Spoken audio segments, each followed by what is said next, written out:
How much is money? It's nothing. Ballin'. Premium or nothing. When them or nothing. Now you know. Now you know. Now you know. Now you know.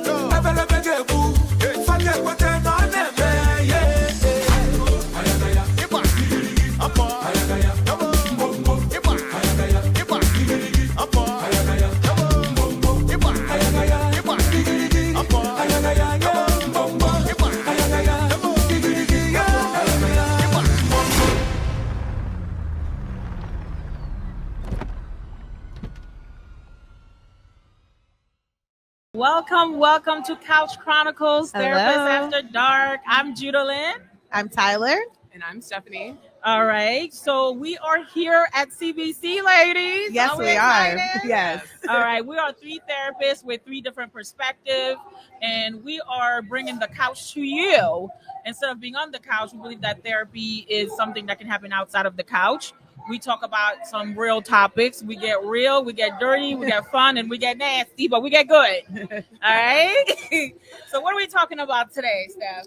So in this episode, because we are here at the Congressional Black Caucus Foundation, we are going to be discussing how policy changes impact mental health, particularly in the Black community. Yeah. These aren't just policy shifts that happen on paper. They determine who gets access, how quickly they get that access, and what kind of support is available. So we're going to be breaking down what's changing, why it matters, and the real impact for both providers like ourselves as well as the people that we serve. So let's get started. Get into it. I am excited for sure. Yes. Okay, so why does policy even really matter for mental health access and equity? Well, everybody need access. That's the point. Like, mental health is important. Mental health policies is important because we all need access to mental health. A lot of times people think of, like, when they think of health-wise, it's usually about like a physical doctor. Yeah. And I feel like mental health is on the bottom of the totem pole. So I think it's important that we have policies that only not focus on the body, but focus also on the mind and be accessible to communities and people like us, because the Black body, So I'm hearing that the policies are really important for us to be able to provide, have access to care, not even just the care, but also access to people that are able to get education, get licensed, and provide services. There's simply not enough Black clinicians. I think there's like 9% of Black clinicians. So that's helpful. Policy can definitely be helpful in that realm for sure. And policy is good for funding too. Like funding in communities and things like that. I mean, I think that like we're living in a time where the cost of living is increasing, which like correlates with financial stress increasing, and then basic needs become harder to get. And so as those things become scarcer, then the mental and emotional strain also is inevitable, right? Exactly. And so these policy changes are really affecting low to middle class folks, like who can't afford these services without the financial stress just expanding and being more and more of a strain. So access is even more important and may be the difference between life and death. It's really that serious. So you're talking about some more general policy changes that have impacted people's access to basic needs, care. What about some policies that are specifically impacting mental health access and services? You're talking about in terms of telehealth services? Sure, telehealth services, expansion, Medicaid, Medicare reform. Well, I think with the COVID has opened the realm for telehealth services. And I feel like opened the realm for mental health to be accessible. I feel like you guys, we noticed that's when our field really boomed. That's when our business really boomed, because it was a dark time, I think, within our country. But it also was a good thing because it also made therapy accessible to a community and a population that wouldn't have it accessible. People who had transportation issues can now access therapy from their home, whether it's through audio services, whether it's through, like you said, through the telehealth, if they have a phone or computer. So I think that's really good. But also, I think with Medicaid and the way that it has changed around the reimbursement, because there was a high reimbursement during COVID. New administration is changing now, but at the same time that because more clinicians were open to accepting Medicaid so we can serve people that look like us or that relates to our story, But also now with the change, which is why we're talking about what we're talking about, less clinicians like ourselves and even like programs are not taking Medicaid because the reimbursement rate has decreased. Sure. Yeah. I definitely think a lot of the specific policy changes, like the Big Beautiful Bill Act, that impacts the cuts to Medicaid, which does impact some of the populations that we see that have that type of insurance. I would say that some of the other policies also impact, or just even changes with like restructuring of federal agencies has impacted people's access to healthcare, period. So that could be commercial insurance, federal insurance. People have changed, are not having as much insurance. There's a high population of people that are also unemployed, and that impacts people's ability to get services as well. And also we've seen it, I think, we talked about it, having influx of people who either used to have insurance or pay out of pocket, but now because of the employment loss, they can't afford to pay out of pocket, or because they lost their insurance, they can afford to continue therapy. And usually therapy is the first thing to go when people gotta think about, their medical health and compared to like their mental health, they're gonna drop that first, unfortunately. Definitely. And it does kind of feel more like mental health is a luxury, and that's really something that we're always wanting to work towards in our policy as well. How can mental health be more accessible and more of a necessity, for sure. Yeah. What are your thoughts, or what are some things that you all are seeing with your clients right now with all the shifts in policies and changes, people experiencing unemployment? I think not only do you see folks experiencing more like stress as things are getting cut off, like for example, a lot of programs that gave people like SNAP or like cash money to be able to deal with shortages that their paycheck wasn't going to be able to cover, right? And so with those benefits being stripped or the money being given out to folks decreasing, that is also impacting the things people can be a part of or participate in. And I'm also thinking about like if there are cuts to things like mobile crisis, right? Or some of these other supplementary resources, interventions and crisis interventions, then it puts a lot more pressure on the nuclear home, which was already having some challenges being able to withstand like day-to-day things, right? And so I think like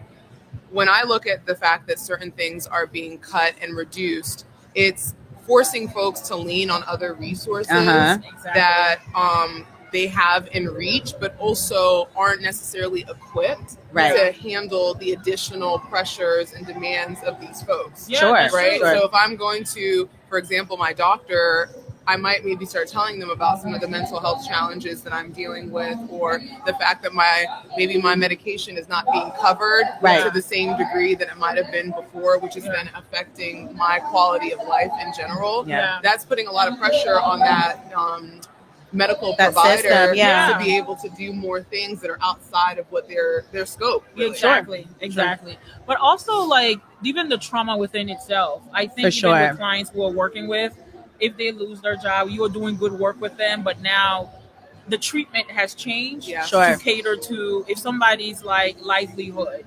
the basic needs cannot be met. It's hard to kind of do the other work that needs to be met. And I think what's happening now in the changes, like to the unemployment you're talking about, I also think it's a trauma within itself. For people in our community, but that scarcity of security. And it's definitely kind of giving us a look into what non-death loss looks like in the ways in which that it can really impact you, right? Just because like you haven't necessarily lost like a person per se, or people will say, well, it's just a job. If I have been working at a job for 15 20 years and I had literally created my end of life planning around the security that this job gives me, and that's now stripped away from me. I'm now having to recalculate and relook at what is the purpose of my life, who am I, what do I add, and all of those different things at a time that wasn't of my choosing, right? So there's a lot of kind of willfulness and a lot of just sadness around the uncertainty that has now just been placed upon us. Exactly. Agreed. Exactly. Agreed. What are your thoughts about what we can do as clinicians or even as community members, our responsibilities as grassroots organizations, churches, and family members to fill policy gaps that we're maybe having right now? Well, a lot of clinicians don't know, and I know it's annoying because they be collecting the money, right? But APA also has like a forum that they do, and they have people who advocate for policy change in mental health. Also Maryland, the counseling board, Maryland Counseling Association. Yeah. Yes. Mhm. They also, if you're a member of that, you could sit on the board, you can have a voice, you can let them know every quarterly, the Maryland board licensing, they have a Zoom call that for clinicians, especially to discuss like what are some barriers that they're having with treatment, how interventions is not covered, what are they forced to do. Right. So the more of our voice I think they hear, because we're live in vivo, like we're the one who actually are the one doing the work, then I think if clinicians get more active and advocate that way, then I think we'll make more of an impact. Yeah, reaching out to your local legislators about mental health policies, mental health law, and remembering that policy impacts us from the top down. Yes. So from the top, our clients, the people that we care for, all the way to us as clinicians, how people are able to get access to education, access to licensure, funding for those things. Exactly. Graduate school is not cheap, right? So being able to look at how it impacts us at every segment, we can perhaps do some more work as clinicians to get active, but also leaning more on our collectivist agenda. What does it look like for us to lean into community for healing and looking at more services in that way? Therapy doesn't always have to take place in the clinical setting. Also, as clinicians, I think something that's like a plus, we could do, yes, we're therapists, but we could be resourceful too. For sure. A lot of the time, I know we do it naturally. We are case managers and we are also like clinicians. So I think as therapists, we could also equip clients to know there's resources that are out there. There's pro bono therapy that can happen. I know for my practice, I do 1 or 2 pro bono sessions with clients. So just also making ourselves accessible. Because I know, our life is not, Sure. If it's not a session, if it's maybe more of a group setting or even more of a forum like this one, to be able to talk about what it is we need and how we all can come together. Yeah. Another thing that I think about is that you had mentioned like some of these third spaces, like, grassroots or maybe, church organizations, like how can they also fill the gap? So let me just be clear, right? These spaces can only do so much to fill the gap that the policies have stripped away. Sure. However, they can potentially stop the hemorrhaging or the bleeding that is happening, right? So you can serve as safe and welcoming places for, displaced members. You could also provide resources, right? Like, as we said, since certain supplementary projects and things are being put on hold because they don't have funding.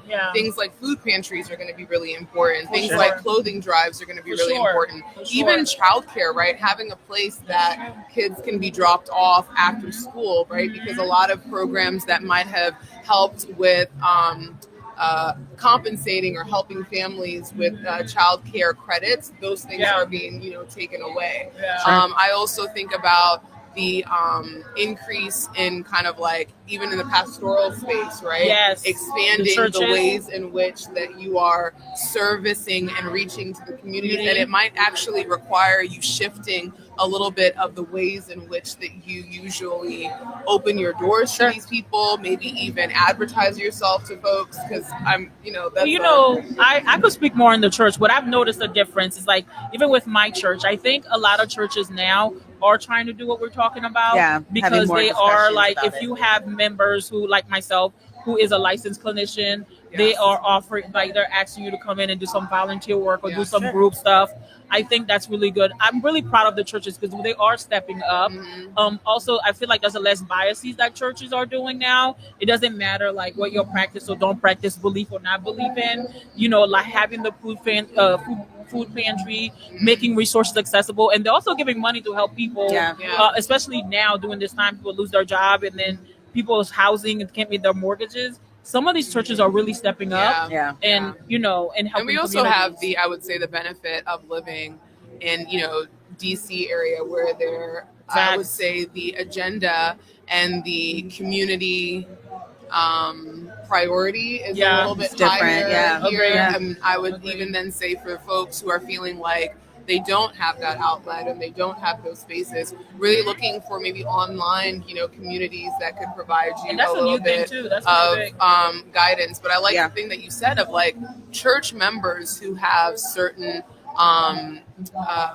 specialties or things in which that they already do, or they hold certain titles, maybe stepping up and being able to provide some assistance in those areas that aren't being closed off at the time. Big up to my church, Union Church, they be stepping up. I'm definitely hearing that we're talking more about meeting people's basic needs to really help out with their mental health.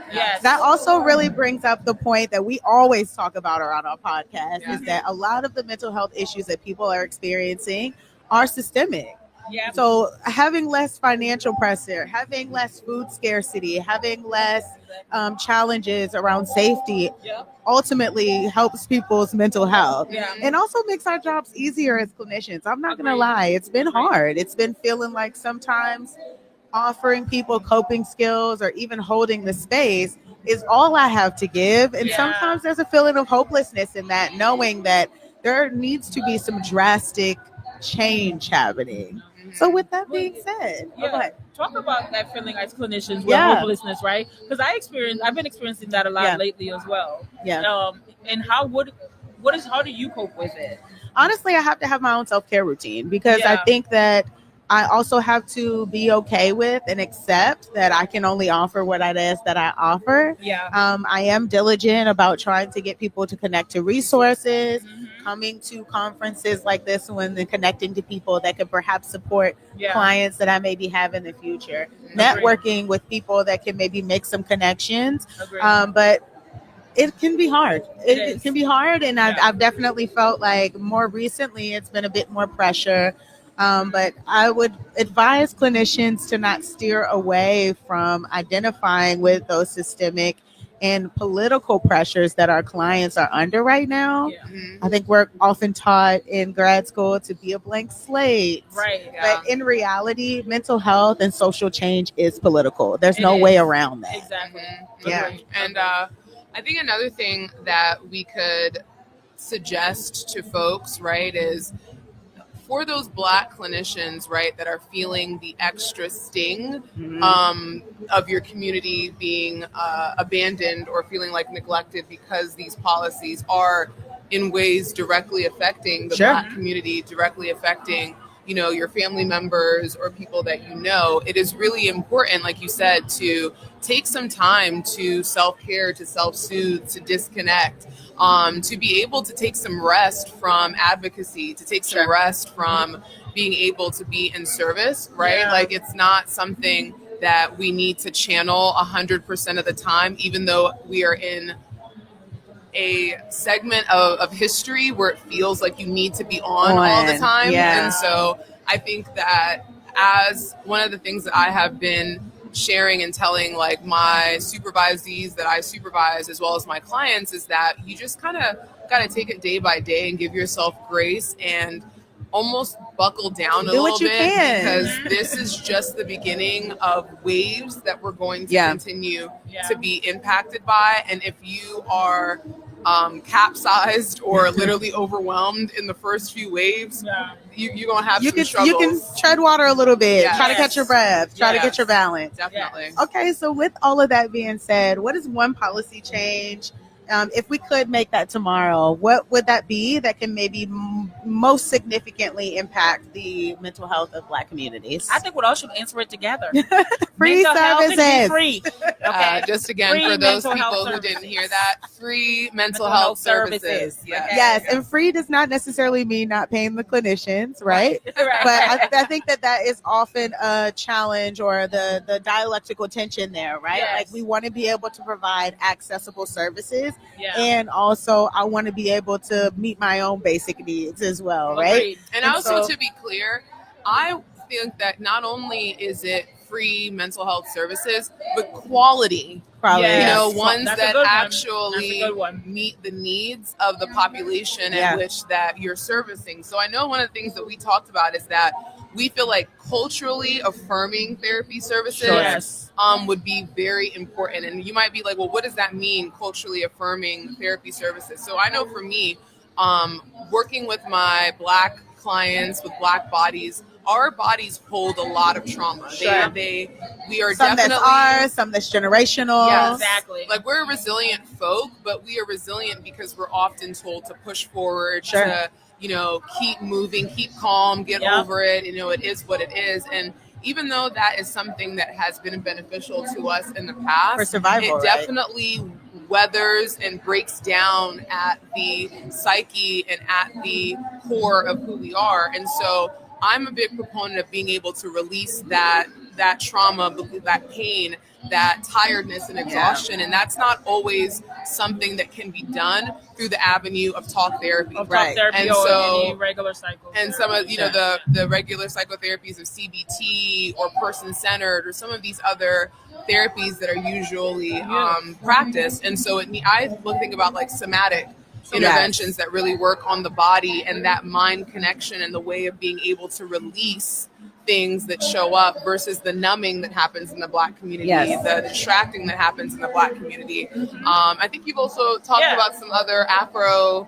Yeah, Um, so Yeah, some if you're indigenous talking about, practices. Yeah, so if you have into psychotherapy, insurance don't cover that because Right. it takes a longer it's more than 60 minutes and you need Right. a lot of, and that's the thing with some of the specialty interventions like EMDR, even DBT, Yes. IFS and like IFS, all all those. these things, you need more than 60 or 45 minutes Right. because it requires a lot of work with you in the clients, the Yeah. somatic purposes, the processing that has to happen. You take can't them there process to the it. trauma, and then then you also have to gotta bring them ground back down. and bring Yeah. them back. So Yeah. those things are not covered by insurance. And it's crazy because we run a program for dialectical behavior therapy, but we are the one only medicated funded program that is run. And nearly, So it's yeah. not even accessible because if you look at a modality like DBT, it's about $5,000 out of pocket. Yeah, yeah. that. To even The what's average it called, person do can- the certification, Yeah. let alone the The hundreds service of itself is dollars. $2,500 per session, depending how you go. Where in. you Like, are, yeah. So a lot of people can't afford that.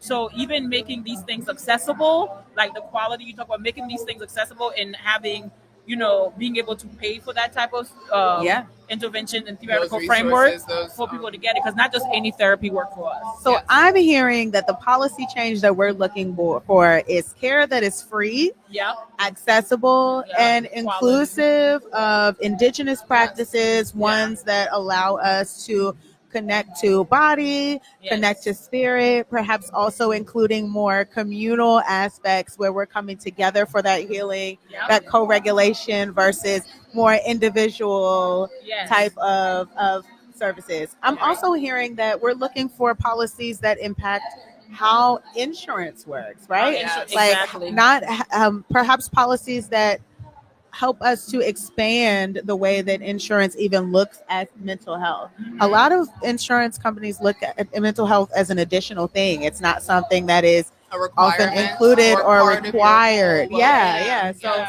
with that requirement, also having services that expand beyond that 45-minute, that 60-minute, that family session, but ones that can really include practices that really can get people out of their heads, out of their trauma, centering their lives, and really back into their bodies and be really reconnecting to themselves. Because Yes. if you really think about the Black body, it is the first thing we disconnect ourselves with. Sure. We think about how amazed do we get when we're processing with clients and they're like, well, this happened and that happened and that happened, and all of us go, well, how did your body experience that? They're like, They don't know. "Oh, what do you mean? Right. I mean, I don't have any I don't have any sensation." sensation. Or when you ask them Giving how them they're language. feeling, they Yeah. often respond with a thought. Yeah. Right. Yeah. Instead of like, because we're used to processing things on a Exactly. cognitive level, but not through our Exactly. body, because again, the generational trauma robbed us of that connection, right? Because in Exactly. order for us to survive, the years of slavery and the debilitation that happened in the Black community in the 90s, and through was it Reagan era? Was it Yes. Nixon era? That whole era, Colonized. we had to divorce ourselves from our bodies in order to survive and in order Sure. to keep pushing. And so being able to reconnect and be resettled in the Sure. body is part of the healing that has been overlooked for us for a very, very long time. Absolutely. Agreed. Well, Agreed. I'm happy that we've been able to have this conversation and perhaps be a part of the changes that are to come. Exactly. Always making ourselves accessible for Yes. experiences like these and to our clients. Yeah. We agreed. are truly made for this We moment. are made Yes. for this Yes, moment. We are. Yes, mental health policy isn't abstract. It's about power. It's about who gets care, who and how we progress in our communities. Mhm. If we use our power to share policies, we can drive progress in mental health and make it accessible, affordable, and make healing acceptable for all. Ready? Mental Power. health is both social and political issue. There's no way Exactly. around it. That And part. policies really determine our access, affordability, and equity. Exactly. So policy is personal. It's Progress It is. possible, and together we are made for this moment. Thank Okay? you. Ladies, this has been really Yes. good. We want to thank CBC for having us Yes. and for choosing us and giving us this platform. Absolutely. And again, you can find us on YouTube. We are Couch Chronicles, Therapist After Dark. Yes. You can follow us on IG at Couch Chronicles LLC. Yes. What else did I miss? Oh, and we have a segment on our podcast regularly where you can send in listener letters or confessions. Yeah. So you can reach us at couchchroniclestad@gmail.com if you want us to read any of your letters or just want to check in with us. And one last time, we are Couch Chronicles, Therapists After Dark. Thank you so much for listening to us. Thank Bye. you. Agbabola. How much is money? It's nothing. Ballin'. Alaba. Premium or nothing. When them or nothing. Now you know